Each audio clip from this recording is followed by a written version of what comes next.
Travel blogger হওয়ার যেমন আছে মজা, তার সাথে কিন্তু ওইরমই আছে সাজা। কোনোদিন ভেবে দেখেছেন যে যখন এত ট্রাভেল করি, এই যে তেলে ভাজা খাওয়া, যখন তখন খাওয়া, টাইমের কোনো ঠিক ঠিকানা নেই, তার উপরে জাঙ্ক ফুড খাওয়া, এইগুলো হেলথের উপরে কত বাজে ইম্প্যাক্ট ফেলে।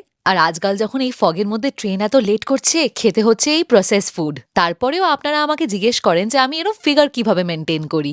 এই ফিগার মেনটেন করতে গেলে খাটতে হবে। যখনই এমনি বাড়ির থেকে বেরোই, আমি হেলদি খাওয়ার চেষ্টা করি, তাছাড়া প্রতিদিন ওয়ার্কআউট করি। আর এই ডেইলি ডায়েট আর ওয়ার্কআউটের সাথে আমি প্রতিদিন খাই ডিসানোর apple cider vinegar with mother. এইটা খাওয়ার বেস্ট ওয়ে হলো 1 গ্লাস নেবেন উষ্ণ গরম জল, তার মধ্যে 1 টেবিল স্পুন দিয়ে দেবেন ডিসানোর apple cider vinegar with mother, মিশিয়ে নেবেন আর দিয়ে ঝটপট এটা খেয়ে ফেলবেন। আমি দিনে একবারই খাই, তাও আবার একটা মিলের পর। আর টুথ এনামেল যাতে ইরোড না হয়, আপনারা এই ড্রিঙ্কটা স্ট্র দিয়ে খেতে পারেন।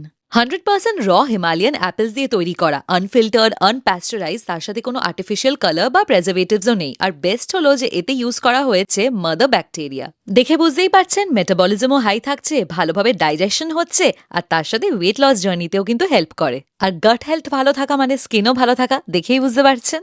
আপনারাও এই মেথডসগুলো ট্রাই করে দেখুন, স্কিন, হেলথ, ফিগার সব মেনটেন থাকবে।